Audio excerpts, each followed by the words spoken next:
What's up mga kapatid, nagbabalik ang inyong lingkod.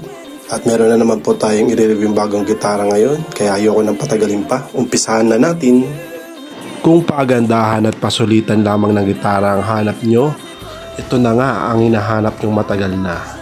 Ito ang Luxors SG27FM. Yan guys, malagoko ang kulay niya, no? Tignan nyo naman. Parang nag-super saiyan na nga. Sulit na sulit yan guys. Yan lahat. Quick specs tayo. Yan, naka black tuning pegs and string tree na yan guys. At yung Luxors logo niya, pinagkabalahan talaga siya. At naka bone nut.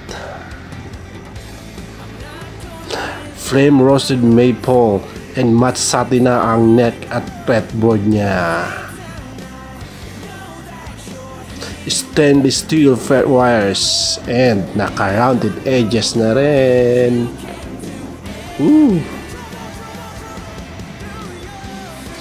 At naka-brass pick guard yan guys. Vintage brass saddle. Talaga naman, napakaganda.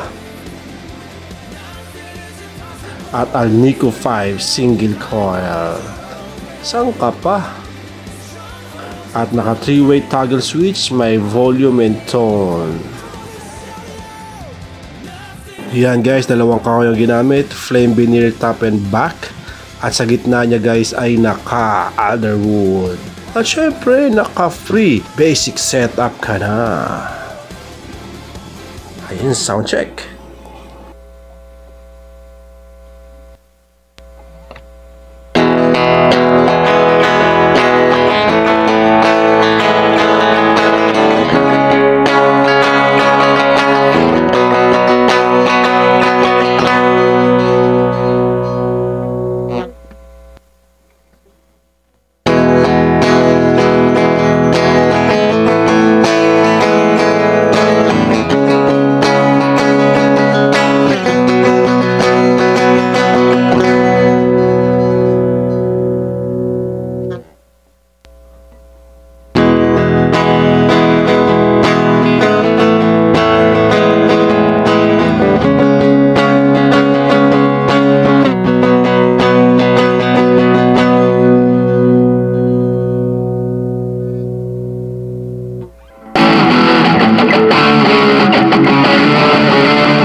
At ayun na nga ang ating short review ng Luxors SG27FM at ang kanyang presyo ay 17,990. Pero pag i-chat nyo si Fermata, bibigyan niya kayo ng discount.